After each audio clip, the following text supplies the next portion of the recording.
in my mind, the art of writing, I've always felt was more mediumistic than other forms of art. That's what we're certainly talking about. Yeah, and so that it's kind of an interesting thing where it seems that there's an inspiration, and then once the inspiration is accepted, then the door starts to open, and so in terms of you trusting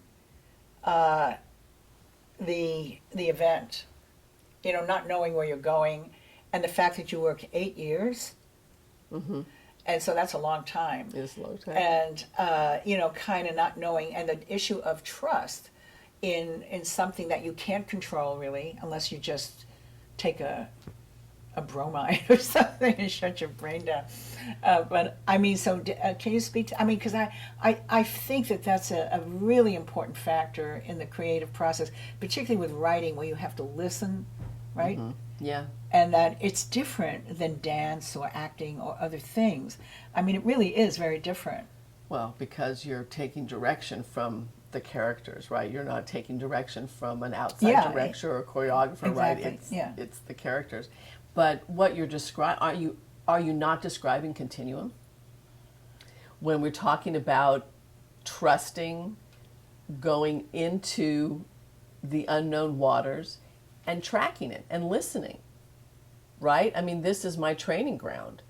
Being able to enter from anywhere, right? We can enter from anywhere, and being able to follow and track where it's going in sensation.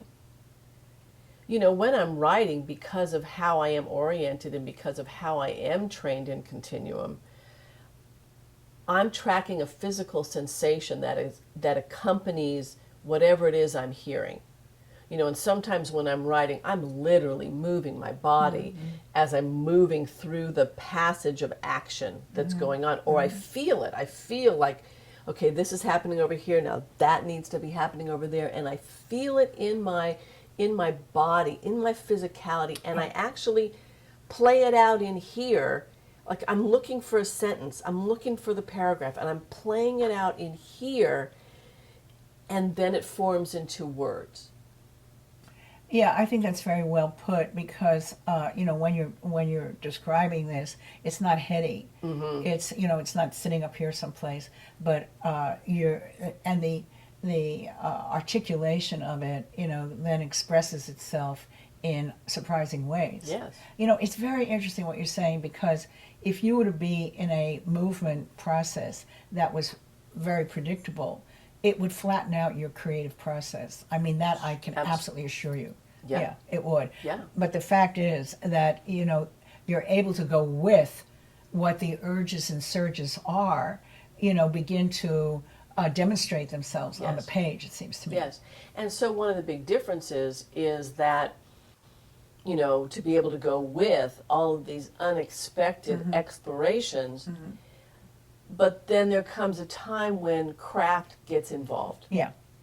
When my years as a screenwriter, when, the experience that I've had as a writer comes into play to bring structure and bring flow and, God forbid, grammar, to it. But what's conveyed, where it started, the origins and the well that it's drawing from, is this movement, exploration, this unexpected, this coming in from anywhere, everywhere.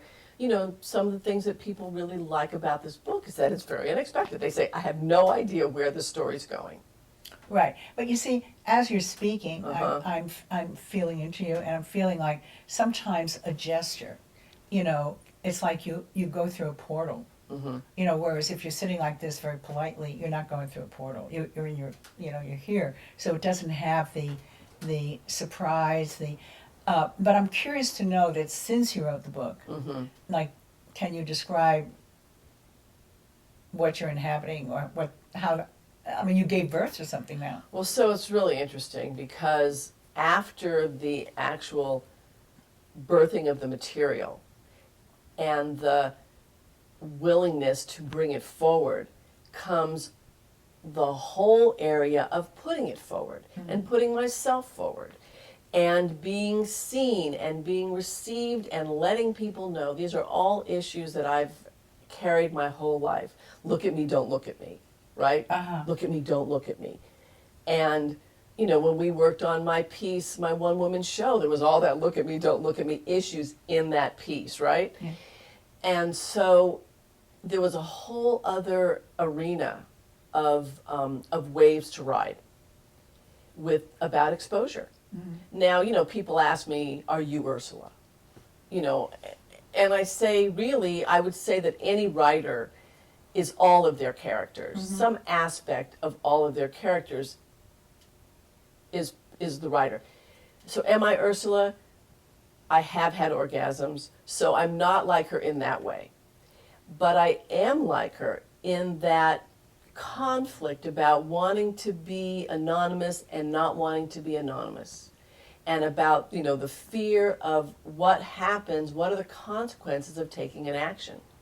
You know, that impulse that she gets drawn to or forced into about becoming an activist on behalf of the seeds and on behalf of Mother Earth, that's me. You know, that impulse that's pulling her, that was pulling me. This book is my activism.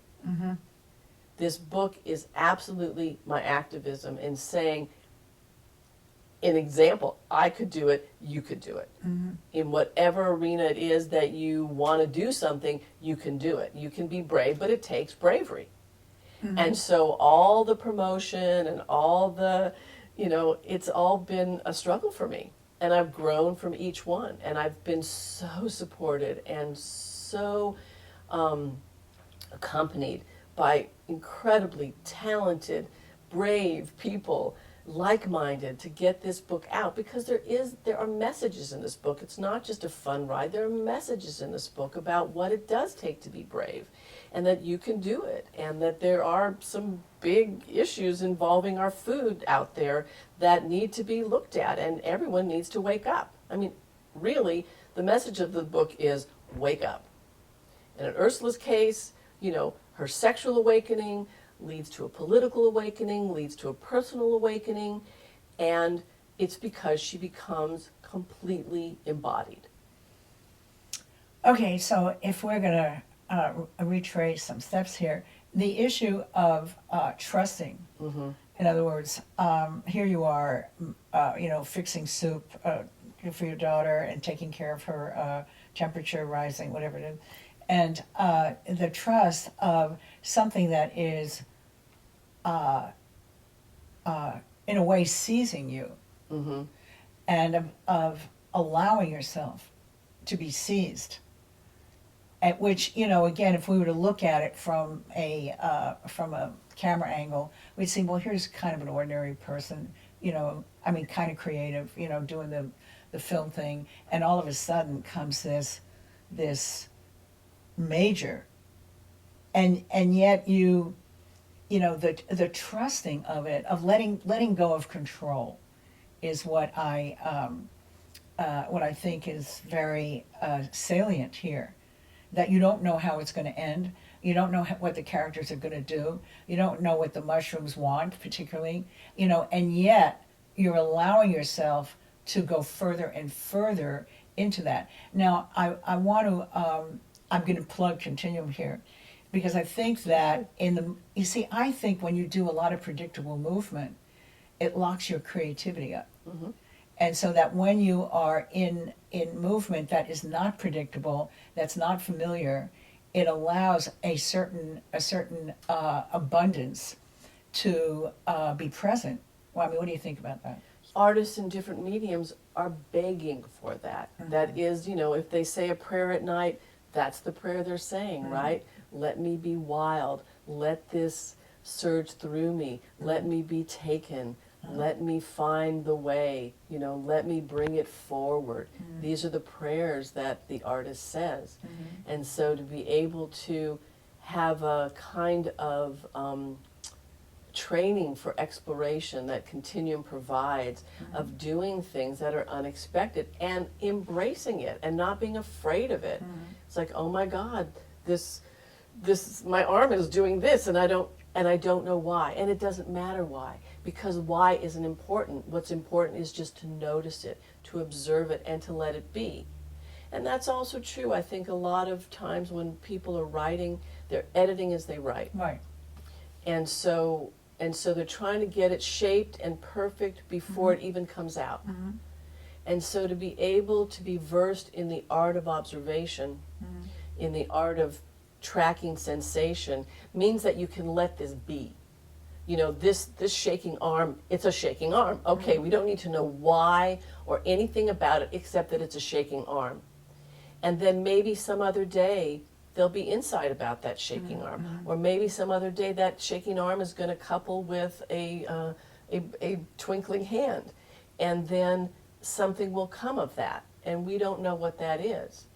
But certainly for me, Continuum has taught me how to wait, listen, look, stay with it, track it, stay the course, and see what emerges.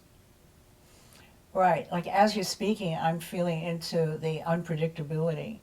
And I do feel that, in other words, allowing unpredictability, where you don't, which is what a creative burst is, and of being able to trust that.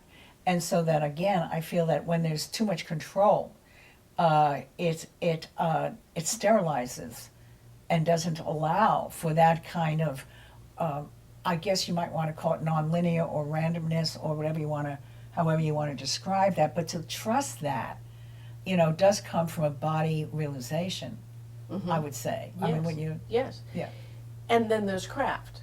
yeah, right. You know, because, you know, open exploration may or may not come together in a piece that someone else wants to watch or listen to or read, right? You know, so we do know about story structure, and we do know about choreography, and we do know about the dramatic rise and fall. And so to be able to combine it and know when it's the right time. You know, a friend of mine who's a great writer said to me that a draft like writing is done draft by draft, and every draft is for something. And don't try to make a draft serve too many purposes. It's like, you know, so this draft is just to throw the story together, and the next draft is to deepen your characters, and the next draft is to really tighten up the action, and the next draft, you know, so that each one takes place, so you really are having a particular focus. And that also helps not only to focus, but to open, to still letting those unexpected things play. You know, so it's not like you're bringing in all of these structural elements at one time. You're just saying, okay, this is going to be for this, and everything else gets to kind of swim. And this one's going to be for this, and then everything else gets to kind of swim. And so I think that's what allows for, you know, all the things that we're talking about allows for this kind of multi-dimensionality or complexity that appears in this book. So now I'm going to plug Continuum, because because honestly, I could not have written the way I wrote. I could not have thought the way I thought if I hadn't spent years and years understanding what it is to complexify a movement.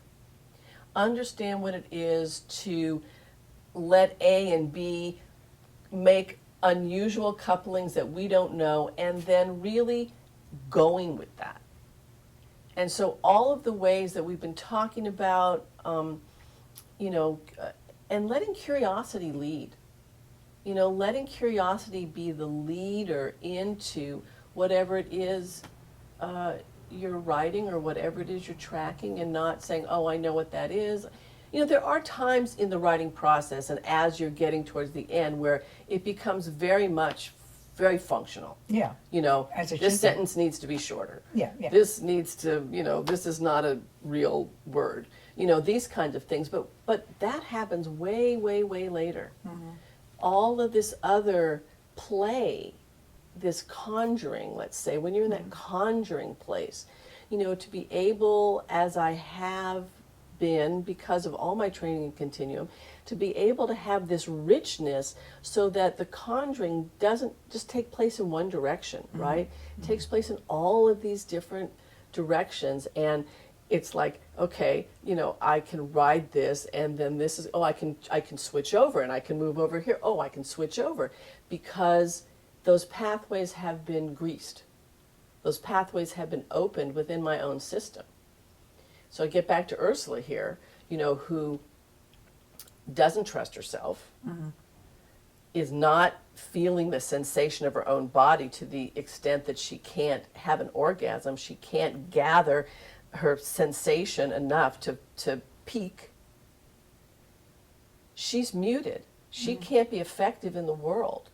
She can't feel those strains to track.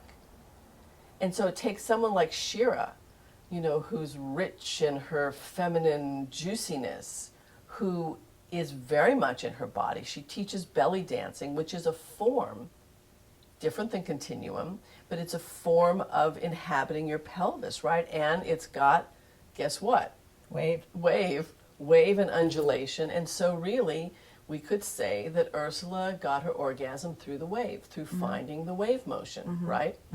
And Shira keeps shouting to Ursula, suck your tongue, use your tongue, which of course is, your big piece about how the tongue is the wet.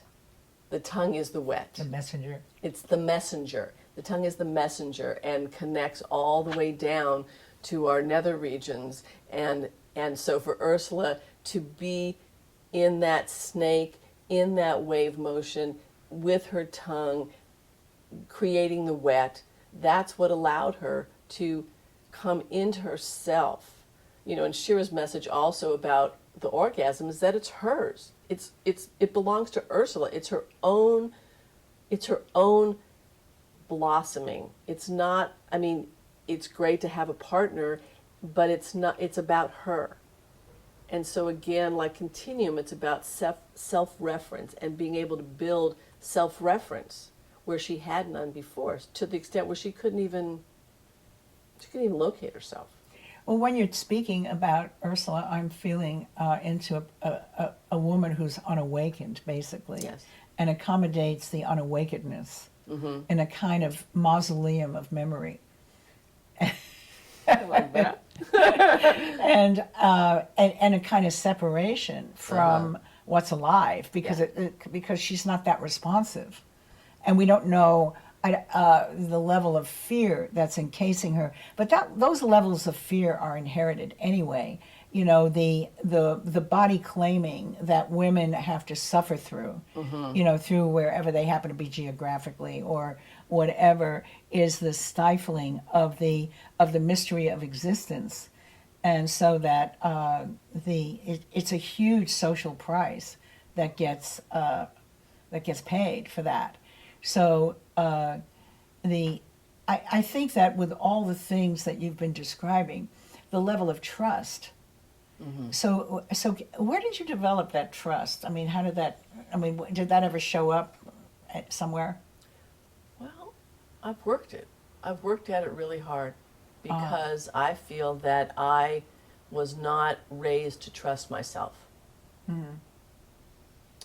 And well, is anybody? Don't you have to conform to I think most people, yes, but I'm speaking about myself. Right. I was not raised to trust. And so the idea of trusting oneself and where that comes from, and where I remember being 26 years old, being on the phone with my sister and saying to her in a phone conversation, I know there's another voice. I know there's another voice. I would like to be able to hear that intuitive voice as loud as I hear my mental voice. Wow. And it took me all these years, it's taken me all these years and all sorts of explorations to be able to really find that. And certainly writing the book, being willing to bring it forward, and now bringing it out challenges my trust all the time. But it feels like as I keep moving forward, whatever ground I've gained, I don't go back. So once I swim through that wave that I feel like is coming crashing, even though there's another one waiting, I'm not going back. It's not pushing me back. And so if we think about all that's available in the world to support us, both seen and unseen, if you have enough experience of trusting and it goes well, then there's no reason not to continue to trust that. And when that challenge to trust comes up, just breathe, find your breath, and take the next step, because it's what's needed.